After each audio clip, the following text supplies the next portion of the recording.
The leaden skies overhead bloomed forth a chilling rain, which burst out over the world below. Guinevere stood alone upon the vaulted roof of the clock tower, and opened her arms to the welcome downpour. It hadn't rained in nearly 3 weeks now, and she was filthy. As the powerful storm pelted her with cleansing water, she held up her head to the heavens, closing her eyes in sheer zest. She sighed as she felt the grime and dirt wash away from her pale flesh and rich red hair. She playfully pawed at the cool grey fog that surrounded her. Casting her eyes upwards, her irises caught the faint glimmer of a rainbow on the horizon. Guinevere was still very young, at 18, and still very innocent to the world around her. There was much that she did not know, nor understand. For instance, why did rainbows appear after a storm? True, the entire spectacle was very pretty, but why did they do that? She wondered if her worldly thief could answer this question, but it seemed too mundane and silly to ask. If only he knew the truth about me, she sighed. Then, the dawn of reality pierced her soul. While Garrett knew her now, as far as what type of person she was, Guinevere still had yet to tell him of her biggest secret. She had good reason for keeping that particular skeleton hidden.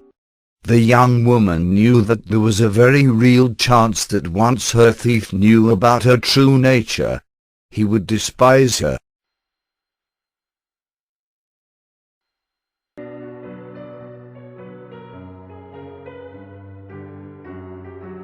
Helena smiled. It had been 16 years now, since the fall of Karis, the fall of the mechanists. The countless struggles and ceaseless toil had all come to naught. As ironic as it was, her father's dreams of modernization and progress were almost forgotten amidst this evolving city. It was a time of progress and ordeal, and Helena wasn't about to let the people forget who it was that had started the trend. Certainly not that bloody Baron. Through hard work, and brutally clawing her way up through the lower classes, the eccentric woman had managed to find and join the last few remaining believers in the Mechanists' order. The plan was in motion, and very soon she would see the dawn of a glorious new era for this putrid husk of a city. On this particular night, the members of her underground cult were having a party. Helena was sitting amongst her followers, having drinks. Oi, Helena, why exactly are we celebrating anyway? Asked the man on her left, a short and heavy man named Krog. Why, you ask? Because, dear boy, the day of reckoning is upon us. Helena replied, sipping her wine. Krog's interest was piqued. Day of reckoning. Does that mean? Yes. Aldous has nearly completed his part of my grand design. We have the primal, and we have all of the artifacts we need for the ritual, save one. Really? What more do we need? I thought if we had the girl... Krog asked, finishing his brew. Helena's eyes narrowed at his folly. She raised her hand and struck him across the face. Fool. That street tramp we took last year is nothing. You should know this by now. Aldous is a moronic loon.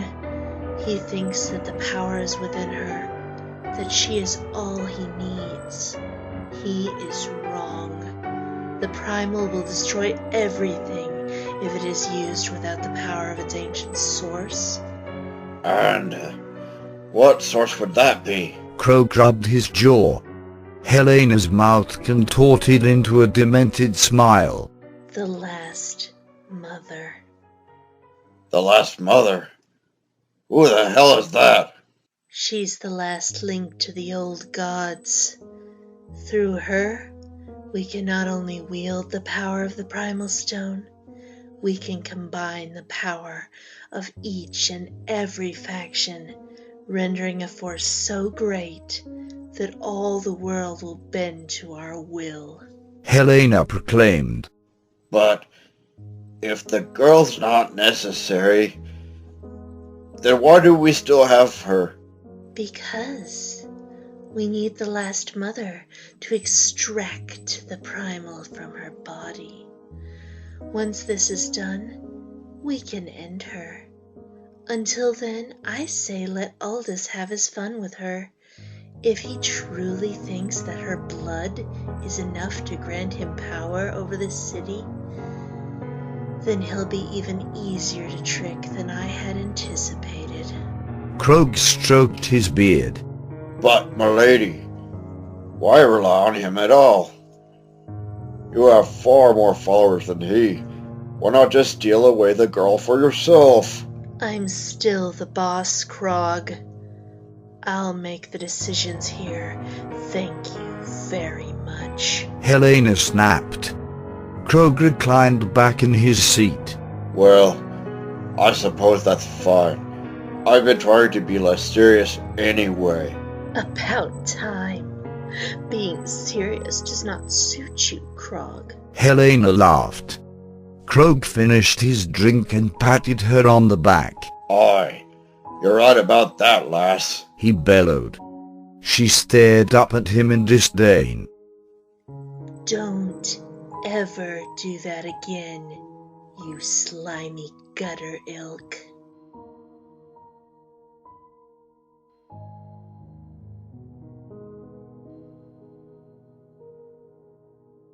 The abandoned building towered above her, in a state of serious decay. Guinevere cocked her head to the side. Why had he brought her to a place that obviously had nothing of value to steal? As if reading her very thoughts, Garrett began to explain. Tonight's training.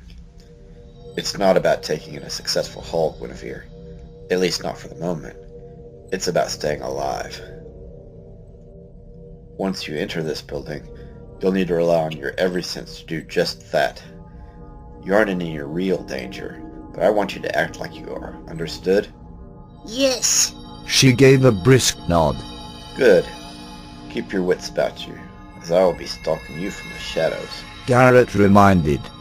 The very thought made her edgy. She had seen the thief in action, and she knew what he was capable of doing.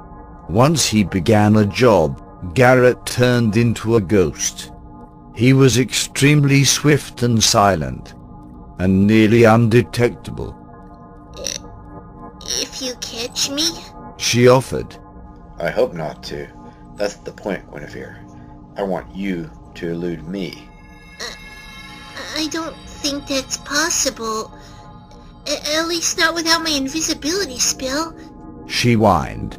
You can use your spells, so long as you only use them when absolutely necessary. Do not rely on them. I want you to try your hardest to do this using your stealth.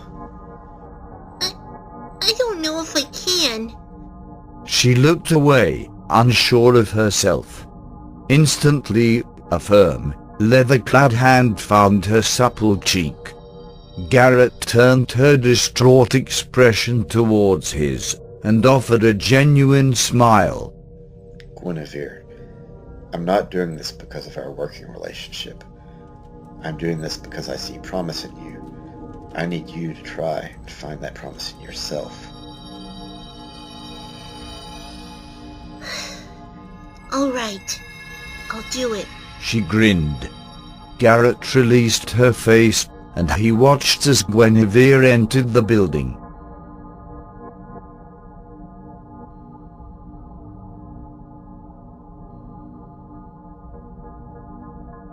As the night waned on, the members of Helena's cult grew from slightly inebriated too wild and uncontrollable. She would have had her work cut out for her had she not been intoxicated herself. The only living souls within the dwelling who kept their wits about them now lurked overhead within the rafters. Garrett stared down into the warm and cheery party lights with a look of disgust. While they had just arrived, and thus hadn't heard anything of Helena's diabolical plans, there was one warning sign that the thief could never overlook. His eyes flashed in the darkness as they beheld that very telling mechanist symbol. The ebony gear seemed almost charred into the blood-red curtain draped above Helena and her followers. The thief smirked. It seemed that ever since Guinevere had entered his life, his past had been following him, tormenting him non-stop. And that was the last thing Garrett needed. From behind him, he felt a sharp tug on his cloak. Psst, Garrett! I thought you told me that this place was abandoned. Guinevere whispered. There was a moment of silence, whilst Garrett pondered the scene before him. An even better training opportunity had just presented itself. Guinevere, change of plans. What do you mean? We're gonna rob these taffers blind.